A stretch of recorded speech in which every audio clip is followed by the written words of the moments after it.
I never thought something like this could happen to me, but here I am. My name is Alex.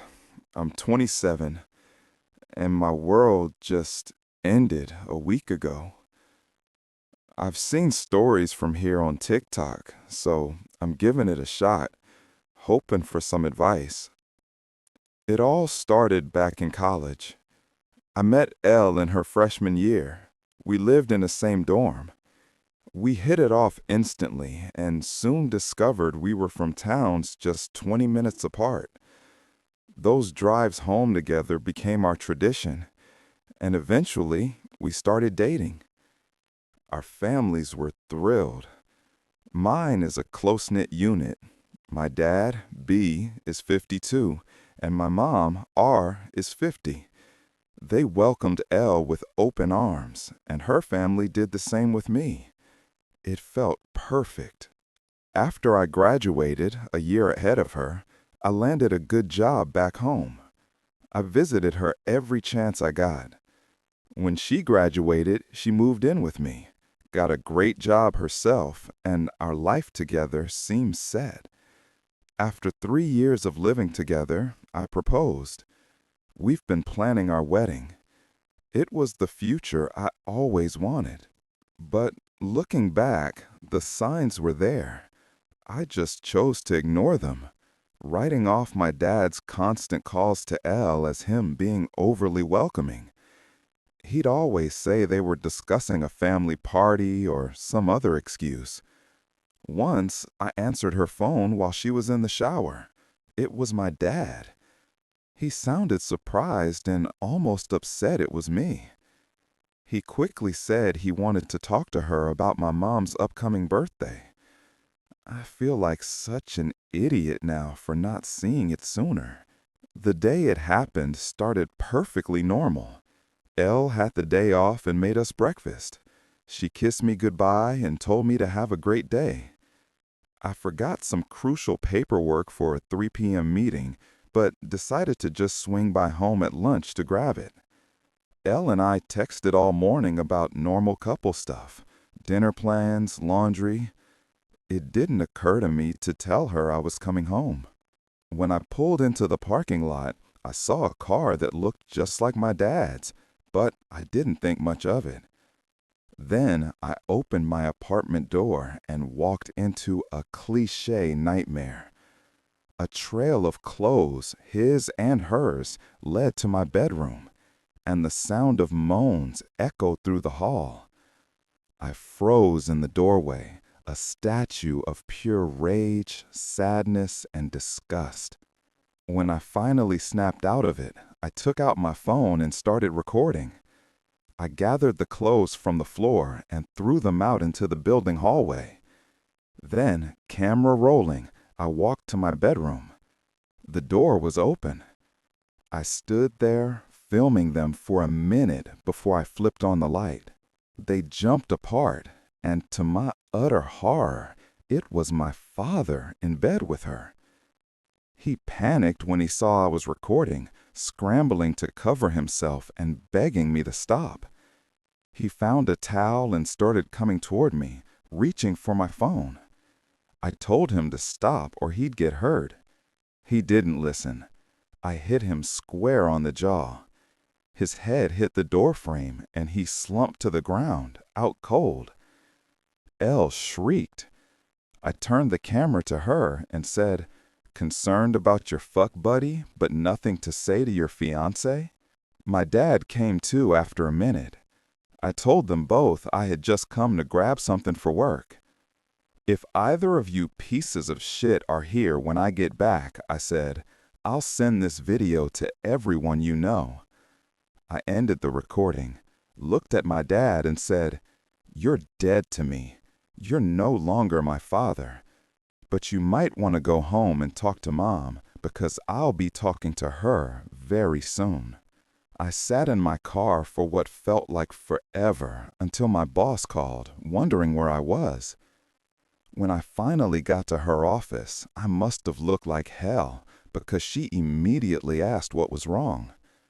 She noticed blood on my collar, my father's blood. I didn't know what else to do, so I just showed her the video. The silence after she finished was deafening. She finally understood. My fiancé was cheating on me with my own father. She offered me time off, but I refused. I went to my meeting, put on a smile like nothing happened, and somehow got through it. Afterward, my boss asked me how I did it. I just said, I don't know. Now I'm home, alone for the first time in a very long time. I can't stay in this apartment. I can't sleep in that bed. I know I need to get checked for STDs, and I think I might have broken something in my hand when I hit him. Getting this down was therapeutic. I just don't know what to do next. I didn't plan on coming back here. After I posted my story, I shut my laptop and completely shut down. The reality of it all hit me like a train. To those who think it's fake, I wish I had that kind of imagination. I'd be writing novels, not working a 9 to 5. The day after I posted, I tried calling my mom. Dozens of times. Nothing went through. I needed to see her, to tell her everything in person. So I got in the car and drove to her house. The entire drive, I was rehearsing what I'd say, how I'd explain the unexplainable. I had to pull over twice to throw up. How do you tell your mother that her husband is sleeping with your fiancé? I pulled into the driveway and just sat there, trying to gather myself. I was only there a few minutes when my mom threw the front door open. She started screaming at me before I even got out of the car. She called me every name you can imagine, an abuser. She said I had no right to show up after I'd hit my father for trying to break up a fight between me and Elle. According to the story my dad spun, he'd taken Elle to their house and told my mom that we'd had a huge argument, and when he tried to intervene, I snapped and punched him. My mom told me Elle wasn't ready to forgive me and that I needed to leave. I finally snapped. Really, Mom? I hit him because your husband is fucking my fiancé. That's why. And if you won't take my word for it, I have a video. I'll send it to you. But after the way you just talked to me, don't expect to see me again. I don't want to hear your apology when you finally figure out you're just as shitty a mom as he is a father. Her face dropped. She looked exactly how I must have looked when I walked into my apartment. I pulled out my phone, found the video, and sent it to her. She pulled out her own phone, opened the message, and started watching. She only made it to the part where I turned on the light before she put her phone down. She looked up at me, but I was already turning away. I got back in my car, backed out of the driveway. I looked at her one last time before I drove off. She was standing there, crying. My heart broke for her, but too much had been said. I couldn't go back. When I got home, I started purging the apartment of everything that belonged to Elle or reminded me of my family. I boxed up Elle's things and left them by the door. Legally, I can't just throw her out. She lives here, even if her name isn't on the lease. But she hates conflict. If she shows up for anything other than to quietly pick up her stuff, she's going to find plenty of it. I boxed up anything that had to do with my parents and took it to storage. We were a close family, but I've never had a problem cutting toxic people out of my life for good. Then I texted Elle's parents. I told them the wedding was off, that their daughter had been cheating on me. I thanked them for their kindness over the years. They were good to me, and hurting them is just another layer of this nightmare. I ended by asking if they could come pick up her things so she wouldn't have a reason to come back here herself. I haven't heard back from them yet. Now, I'm just waiting. I'm sorry for the long silence. I wish I could say I'm doing great, but that would be a lie. The truth is, I move through waves of numbness and boiling rage. A happy moment hasn't found me since that day. With my family gone, I don't have many people left in real life outside of a few friends. It's been about a month, and a lot has happened. I decided I had to start moving, even if I didn't feel like it. I needed to get tested, find a therapist, move out, and buy a new bed. The basics of putting a life back together. I started with the doctor and the therapist. I got tested last week. I'm still waiting for the results, so cross your fingers for me. My first therapy session was 2 weeks ago. We meet weekly now. I've never done this before, so I'm not sure what good therapy is, but she seems genuine, and we get along. Then I tackled the apartment. I reached out to a real estate agent friend. He sent me listings, and I chose a refurbished cabin on the outskirts of the city. I finished moving 2 days ago. The best part? No one knows where I live except for that one friend. Elle and my parents won't be showing up at my door. The trade-off is my 10-minute walk to work is now a 45-minute drive, but the privacy is worth it. Once I was out, I called Elle's parents. I told them I'd moved, that her things were still there, and that the landlord would start showing the apartment soon. Someone needed to get her stuff before it got tossed. That must have lit a fire under them. The next day, my old landlord texted me thanking me for getting the place cleared out. My phone hasn't stopped. Texts and calls from Elle, both my parents and concerned friends. I have no interest in talking to any of them. At work, I've become a ghost. I do my job and leave. If I have to talk to someone, I put on a fake smile and say everything is fine.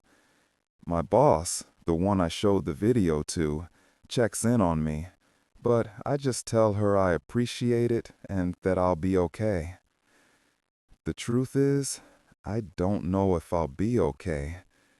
People say time heals, but that feels relevant for one wound, not for when you lose the 3 closest people in your life all at once.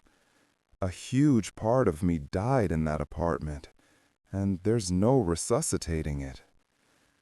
Therapy is going. In our first session, I just told the story in my own words. In the second, we went deeper. She asked about my relationship with my parents. I told her it was great until now. We talked often, communicated well. I grew up in a great home. But it all means nothing now. She asked why I cut my mother out. I told her she said things to me I wouldn't say to someone I despised, and there's no coming back from that. At the end of our last session, I gave her the link to this page. It's easier for me to type this out than to say it. So, if you're reading this, hi, Doc. For now, I'm still miserable. I thought I'd be at least okay by now. I know some of it is my own fault for not talking to my friends, but the thought of responding exhausts me. I know they'll want to come over or get together, and I just don't have the energy. So, until I do, I'll work, I'll go to my appointments, and I'll sit on my back deck with some bottom-shelf whiskey, trying to enjoy the view. I haven't hunted since high school. Maybe I'll take it up again. Now I can do it right from my back porch. Hey, everyone. I'm sorry for disappearing. I'm writing this to let you know I'm alive and to update you on what's been happening. First, I want to apologize to those who were worried these past few months. After my last post, I was in a bad place, so I pulled back from everything. I secluded myself to heal and cope with this new reality. I want you to know that every comment and message was read and appreciated. Your support and advice helped me work through my problems more than you know. When I was at my lowest, it was internet strangers who were there for me. Thank you. In my last post, I was getting tested and trying to restart my life. I'm happy to report that I'm clean, a huge relief. I'm also fully moved into my new place. I might have been a bit generous calling it a refurbished cabin. It was last updated 20-30 years ago. With all my free time, I decided to actually refurbish it myself. All that's left is to paint the guest room I turned into an office. The only things I didn't do were the electrical and plumbing. I have no interest in being shocked or dealing with shit-covered pipes. The work has been incredibly stress-relieving and has helped me clear my head. I'm still seeing my therapist once a week. To those who suggested it, you probably saved my life. Being able to vent, express my frustrations, and get professional advice has been more valuable than anything else. I've also taken her advice and become more open with my closer coworkers and my boss. I've even started reconnecting with my friends and slowly reintegrating into the group. Now for the update on my family and ex. I finally felt ready to talk to my mother. A little over a month ago, I unblocked her and reached out. She picked up almost instantly, and I could hear the panic in her voice. After reassuring her it was me, I suggested we meet. We agreed on a diner near her house. She was already there when I arrived. When she saw me, she started crying quietly. As soon as I sat down, she apologized over and over again. She said she never imagined something like this could happen, so she took their word at face value. I told her that while I appreciated her apology, the things she said to me were despicable, something no mother should ever say to her child, and it showed me what she truly thought of me. She cried harder and insisted it wasn't true, that she'd let her anger take over when she was told I'd hit my father for no reason. Not wanting to dwell, I changed the subject. I asked what she'd decided to do with that piece of shit. She told me they'd been separated since the day after I sent her the video. She kicked him out and found a lawyer immediately. Then she told me that after I left her house that day, she went back inside and threw both of them out. She was too disgusted to look at them. We talked for about an hour. Before I left, I told her I'd been in a dark place, and because of what she'd said, I didn't have my mother when I needed her most. Because of that, I wasn't sure if I could have her in my life now. But I said I was willing to try to rebuild our relationship at my pace. She stopped me before I could leave and said she had to tell me something important. I sat back down. She told me Elle is pregnant. Apparently, Elle showed up at her house to tell her. She doesn't know if it's mine or my father's. Elle asked if I'd been in touch so she could let me know, but since she hasn't, my mom just sent her on her way. Well, that's about it for now. I have a lot on my mind. Not sure what to do or how to feel. Thanks for reading, and sorry for rambling.